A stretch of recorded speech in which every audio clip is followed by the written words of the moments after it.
evangelistic spiritual fathers.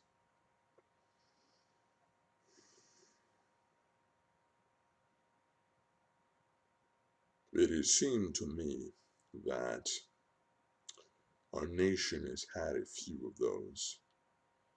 Um, they may just rise so quickly out of churches that we don't see them much on the local level.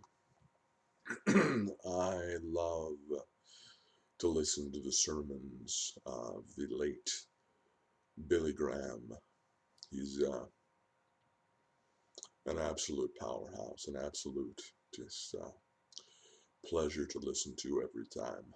His analogies, his logical reasoning are flawless. Really, really. I'm too analytical, actually, for most sermons. I feel like I'm cutting and slicing, and I don't just listen. So for me to enjoy, someone's got to have a really coherent theological and intellectual presentation. I won't get up and correct somebody, but I will hear word choices and poor translations, and I will hear bad sentence structures and sloppy theology, and I will spend the sermon listening to that voice in my head. Um, but that doesn't happen with Billy Graham. I just listen and I say, this is perfect, and I love it, and I'm inspired. I'm not distracted by the flaws. That being said, I think that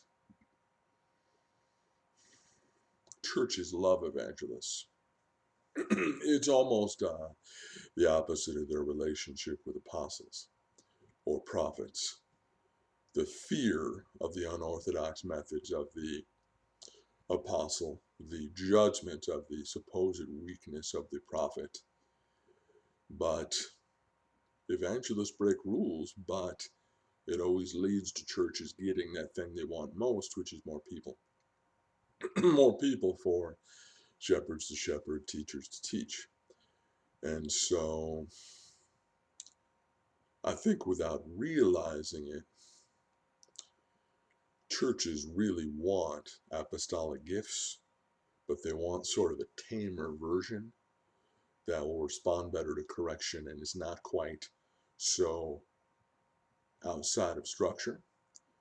And so they find somebody who's willing, more subservient to the structure and good at bringing people in. And churches will often do anything for that person.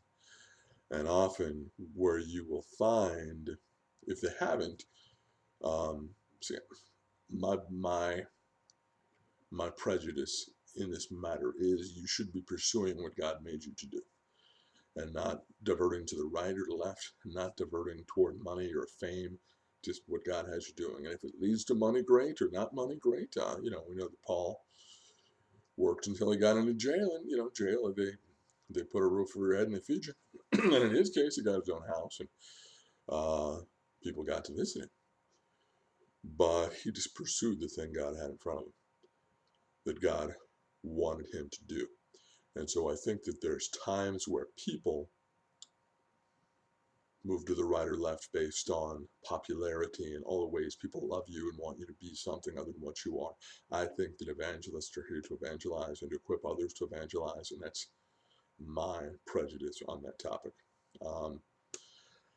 I think that there are churches that have taken apostolic gifts and said, oh, we'll make that person the head of this non-evangelistic thing because we know they can bring in people and or money.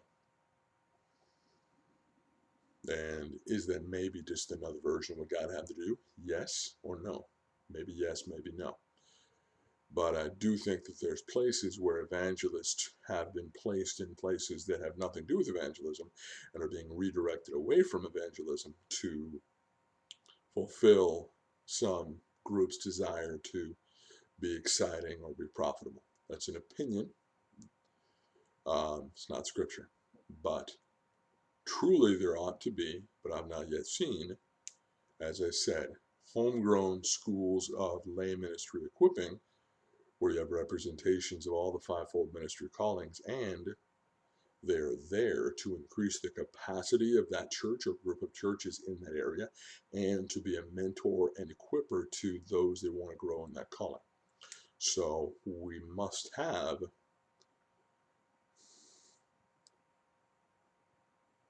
evangelistic spiritual fathers who are dedicated to being that to these people. If I've blessed you, encouraged you, please like and subscribe. Thank you.